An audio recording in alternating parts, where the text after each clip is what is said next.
네, 세 번째 영상입니다. 세 번째 영상에서는 정지와 억제 조절 과정, 그 다음에 인지 조절의 생애 주기 사이클에 대한 이야기를 해보려고 합니다. 인지 조절 과정은 아까 말씀드렸듯이 우리의 머릿속에 있는 것을 행동으로 내보내는 그 간격 사이를 담당해주는 그러니까 우리가 머릿속에 있는 그 목표들을 행동으로 실행할 수 있게 해주는 우리 뇌의 중요한 조절 과정이라고 말씀을 드렸습니다. 근데 머릿속에 있는 것을 모두 다 행동으로 내보낸다면, 그러니까 그 사이사이 브레이크가 없다면 그 자체로 더 디자스터, 그러니까 그 자체로 재앙이지 않을까요? 그러니까 사실 우리가 알고 있는 것을 행동으로 내보내지 않는, 그 계속 미루고 그런 머릿속에 알면서도 행동하지 못하게 되는 그것도 그 자체로 지옥이겠지만, 저는 반대로 머릿속에 있는 모든 것을 우리 밖으로 표정이나 행동으로 나오는, 모두 다 필터링 없이 나오는 게 그 전보다 더 큰 재앙이라고 생각을 했습니다. 그렇다면 뇌는 어떻게 필요한 행동은, 또는 목표에 필요한 행동은, 목표에 적절하다고 하는 행동은 내보내고, 또 적절하지 않다고 생각되는 행동은 어떻게 내보내지 않고 그 자리에서 멈추게 할까요?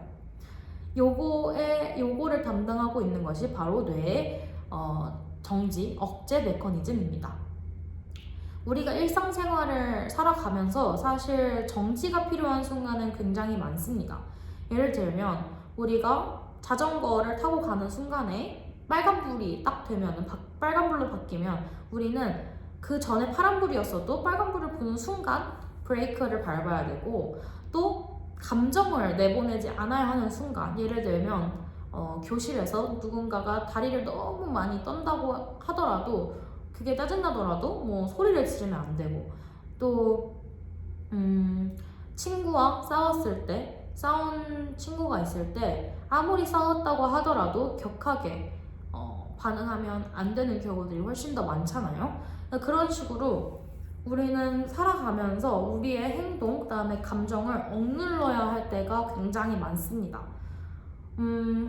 이렇게 억누르고 우리의 감정의 아웃풋을 정지하고 억제하는데 이 뇌의 조절, 정지 억제 메커니즘이 필수적이라고 볼 수 있겠죠. 그렇다면 이 억제 과정은 뇌의 어느 부분이 담당하고 있을까요? 이 억제 과정은 뇌의 시상하액이라는 부분이 담당하고 있습니다. 그러니까 우측 부계측 전전두피질과 배내측 전전두피질에서 이 시상하액으로 신호가 전달되면 이 시상하액은 담창구를 통해서 이 시상을 억제합니다. 그러니까 쉽게 말해서 전전두피질에서 시상하액으로, 시상하액에서 담창구로 신호가 전달되면서 순차적으로 행동이 억제되게 되는 것이죠. 그래서 전전두피질에서 멈춰! 행동을 멈춰야 돼! 라는 신호가 나오면 이 신호가 시상하액을 거쳐서 시상하액에서 담창구로 신호가 보내지고, 담창구가 결과적으로 행동을 억제해서 우리가 머릿속으로 생각한 그 행동을 멈춰야 돼 라는 것이 행동으로까지 나오게 되는 것이죠. 이 경로를 통해서 우리는 갑작스러운 위험을 감지하면서 빠르게 반응할 수 있고요. 예를 들어서 이제 신호가 길을 건너려고 하는데 그 전까지는 이제 파란불이었다가 딱 내가 발걸음을 내딛는 순간 빨간불로 바뀌었을 때, 그때 바로 그 즉각에서, 그 즉각적으로 우리가 내딛는, 나의 발을 내딛는 그 반응을, 우리의 행동을 즉각적으로 억제할 수 있게 되는 것입니다. 그래서 시상하액이 정말로 이 정지 메커니즘에 중요한 영향을 미치는 것인지를 실험적으로 증명한 사례가 있습니다. 연구자들은 광유정학, 옵토제네틱스를 활용해서 생쥐의 시상하액을 조절을 하는 그런 실험을 했었는데요. 실제로 이 그 불빛, 이런 웨이브를 통해서 시상하액을 자극하자 생쥐들은 즉시 움직임을 멈췄는데, 반대로 시상하액을 억제했더니, 시상하액이 이제 발현되는 것을 억제를 했더니 막 생쥐가 자신의 행동을 멈춰야 하는 순간에도 움직임을 멈추지 않았다 하는 것이 실험을 통해서 밝혀졌습니다. 즉, 시상하액이 제대로 기능하지 않으면 예상치 못한 상황에서도 우리가 빠른 정지를 해야 하는 순간에서도 빠른 정지가 불가능했고요. 또한 이 실험을 통해서 또 놀랍게 밝혀진 점은 놀람 반응에도 시상하액이 관련이 있다는 점이었습니다. 그러니까 갑자기 문이 쾅 닫히거나 누군가 뒤에서 어깨를 툭 치면 우리는 순간적으로 멈추고 상황을 판단을 하는데요. 이때도 시상하액 네트워크가 활성화되고 즉각적인 억제가 일어난다는 점이 또 밝혀졌다고 합니다. 이 정지 신호는 단순히 특정 행동을 막는 것이 아니라 빠르게 반응해야 하는 순간에 특히나 더 중요한데요. 예를 들어서 차가 돌진해 오면 즉각적으로 우리가 그 신호를 건너기 전에, 횡단보도를 건너기 전에 즉각 멈춰야 하겠죠. 하지만 새로운 정보를 고려하면서 신중히 행동을 바꾸는 과정은, 그러니까 우리가 원래 행동하려고 했던 것을 멈추는 데에는 중간에 시간이 걸리게 됩니다. 이 차이가 이제 중요한 이유는 시상하액 경로는 속도를 우선시하는 빠른 정지 시스템이기 때문입니다. 즉, 사고를 방지하기 위해 우리는 신중하게 생각하기 전에 일단 멈추고 봅니다.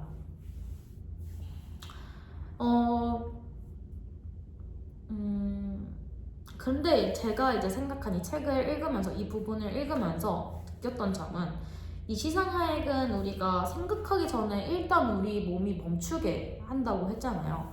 과연 이게 우리의 생존에 좋은 쪽으로 진화한 것일까요? 라는 회의가 들었습니다. 그러니까 영화나 드라마 장면에서 보면은 주인공이 이제 길을 건너려고 할 때 트럭이 막 빠르게 돌진할 때 그 주인공에게 촥 슬로우 모션이 걸리면서 주인공은 일단 그 트럭을 보면서 놀람 때문에 그 자리에서 얼어붙게 되잖아요. 그런 게 이제 드라마 장면에서도 많이 나오는데, 과연 일단 행동을 멈춰서 우리의 몸이 freezing하게 그냥 freeze 된 그 상태로 우리의 뇌가 작용을 하는 것이 과연 우리의 생존에 있어서 이점이 있는 방향으로 진화한 것인지는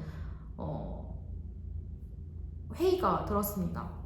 그래서 저는 이 책을 읽고 시상하액은 단순히 우리의 행동을 억제하는구나, 우리의 행동을 억제하는 그런 뇌의 구조구나 라는 생각을 하고, 불필요한 기능일 수도 있겠다. 그러니까 물론 모든 행동을 다 내보내는 것을 억제하는 것은 중요하지만, 그것보다도 우리가 트럭이 우리 아이 돌진해 올 때 피해야 되는 게 먼저잖아요. 근데 이 피하기 전에 우리가 얼어붙게 만들면 그 자체로 이 뇌의 발달과 진화에는 큰 결함이 있는 것이 아닐까란 학부생의 아주 어리석은 판단을 했었는데, 이것을 교수님과 함께 대화를 나눠보다 보니 사실 시상하액은 억제가 주 기능이 아니라 어떤 상황이 닥쳤을 때 내가 지금 고해마라, 내가 지금 어떤 사람과 결투를 할 때 공격해? 아니면 방어를 할까? 이것을 끊임없이 계산하고 조절하고 머릿속으로 끊임없이 판단하고 생각을 하는 내 중요한 부위라는 점을 깨달았습니다. 그러니까 고해마라 할 때 마라 라고 생각을 했을 때 억제를 해주는 그것이 시상하액이라는 거죠. 이렇게 시상하액은 우리가 끊임없는 상황에 대한 끊임없는 판단과 계산을 통해 고해마라, 해마라, 방어해마라, 공격해마라 이것을 판단해주는 그런 대의 과정인데, 이런 끊임없는 생각을 통해서 우리가 더 나은 선택을 할 수 있게 만들어주는 중요한 조절 기제라는 점을 깨닫게 해주는 챕터였고요. 다음으로 이야기하고 싶은 점은 인지조절과 생애 주기라는 파트인데요. 우리는 일상 속에서 계속 말씀드렸듯이 인지조절 기능을 이용하면서 살아갑니다. 아이가 새로운 규칙을 배우고 스스로 행동하는 그 과정 자체도, 또 노인이 변화하는 환경에 적응하는 과정, 그 모두가 인지조절 과정이 깊은 관련이 있습니다. 먼저 아이의 인지조절 발달을 살펴보려고 하는데요.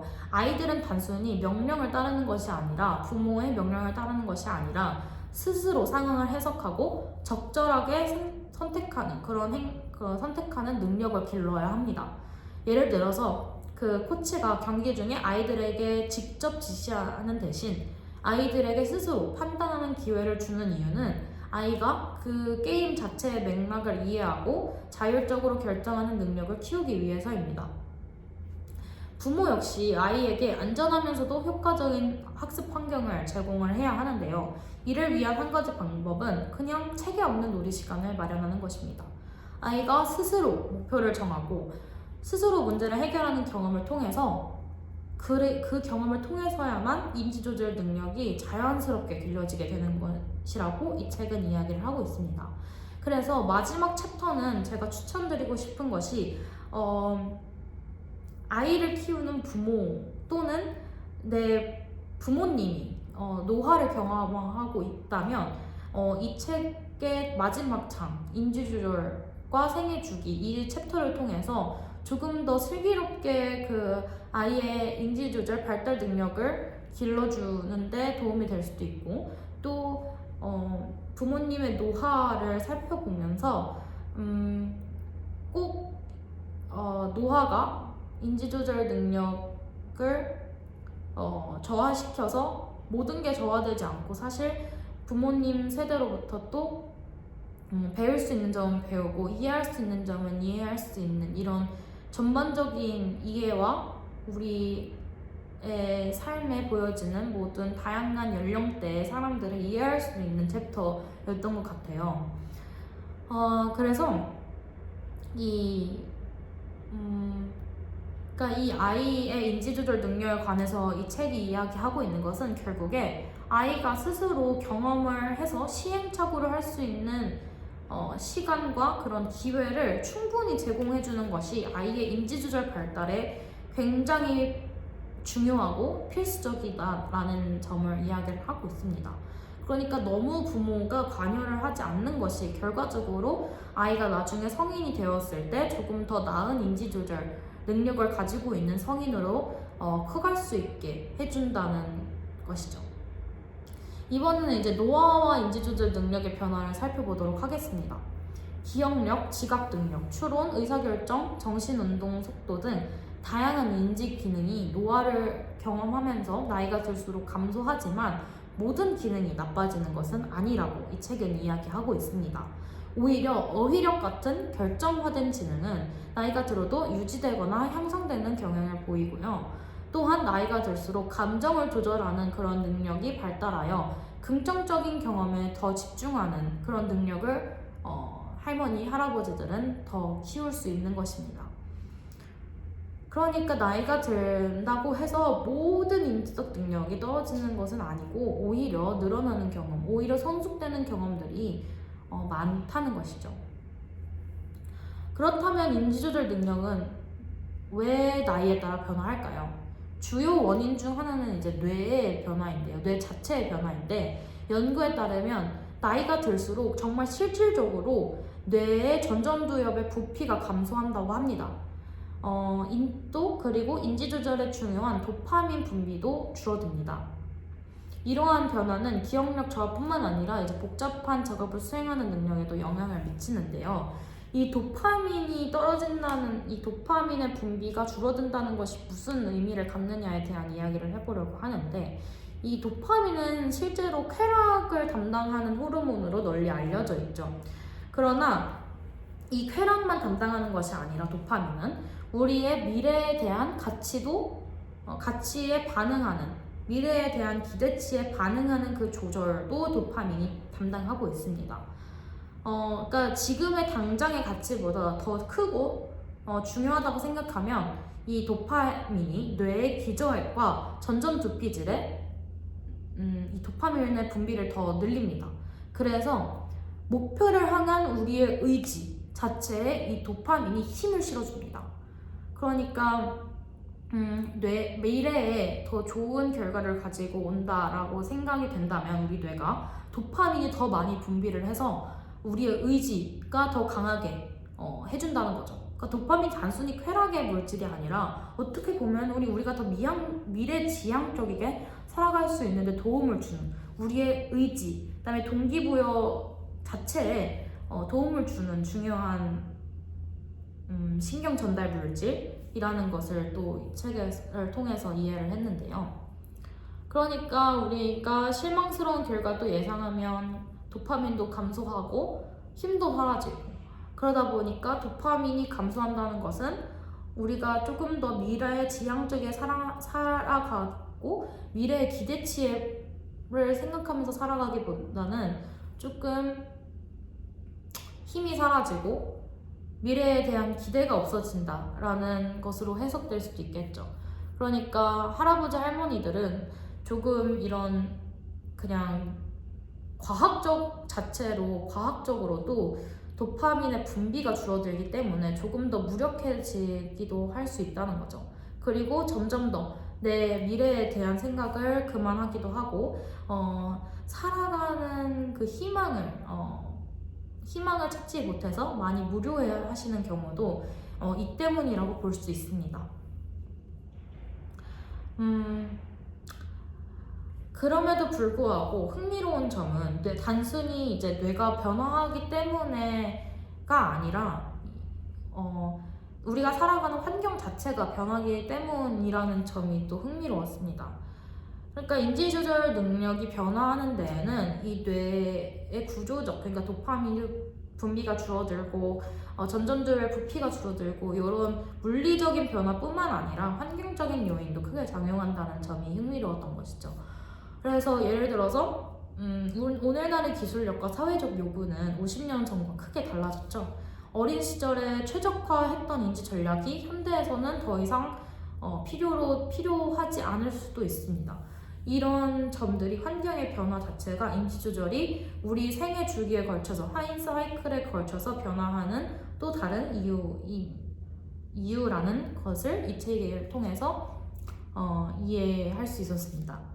그리고 이 챕터를 읽으면서 결론적으로 제가 머릿속에 들었던 결론은 뭐냐면 인지조절 능력은 단순히 타고나는 것이 아니라 이 환경이나 학습에 따라서 결국에 또 길러지고 학습되기도 하는 것이기 때문에 인지조절을 우리 스스로 이해하고 활용하고 학습하고 기르는 것 자체로 아이든 노인이든 저 같은 어린 20대 그 다음에 청소년이든 모두가 그 인지조절 능력이란 무엇인가에 대한 그 자체적인 이해를 기르는 것 자체가 우리가 더 나은 삶을 살아가는 열쇠이지 않을까라는 생각을 했습니다.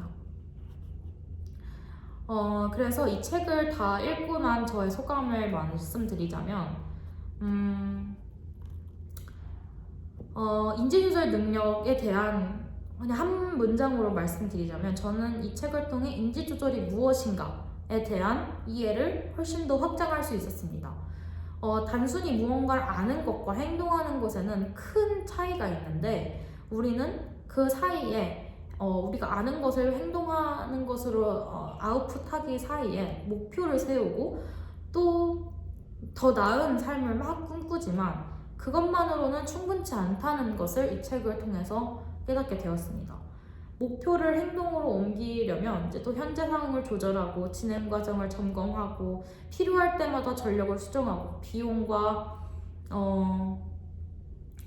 이점을 계속 계산하고 또 필요한 기억은 또 작업 기억으로 잠시 저장해 놨다가 상황에 따라서 굉장히 즉각적으로 그 작업 기억으로부터 기억을 인출하고 또는 이제 더 장기 기억이 필요하다면 해마로부터 기억을 인출하면서 그런 과정을 계속 계산하고 선택적으로 이 기억을 빼내고 선택적인 행동을 수행함으로써 우리가 이 삶을 살아가면서 더 나은 선택을 하고 더 나은 행동을 하고 더 나은 삶을 살아가도록 담당하는 그 모든 과정을 담당하는 것이 인지조절 능력이구나 임을 깨닫게 되었습니다. 이 책을 통해서.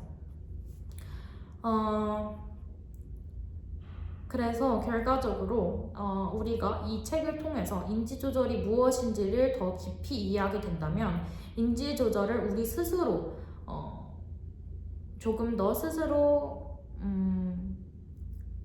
이용하고 또 우리가 조금 더 스스로 인식하고 인지조절 능력을 길러내고 또 학습한다는 그런 또 생각을 하게 되면서 조금 더 우리의 머릿속에 든 생각과 행동으로 옮겨지는 그 사이 간극을 우리가 원한다면 줄이고 또 미루기의 달인들도 조금 더 행동으로 그것을 즉각적으로 해낼 수 있게 되는 그 방법은 무엇인지 그 열쇠는 무엇인지에 대한 해답을 깨닫게 될 수 있지 않을까요? 그래서 이 책은 우리가 인간답게 더 나은 삶을 영위할 수 있도록 하는데 도움을 주는 책인 것 같습니다. 그리고 인지조절 능력 자체에 대한 뇌과학적인 이야기를 듣고 싶으신 분들은 이 책을 꼭 읽어보기를 추천드립니다. 그러면 이것으로 네 번째 책인 생각은 어떻게 행동이 되는가의 서평을 마치도록 하겠습니다. 감사합니다.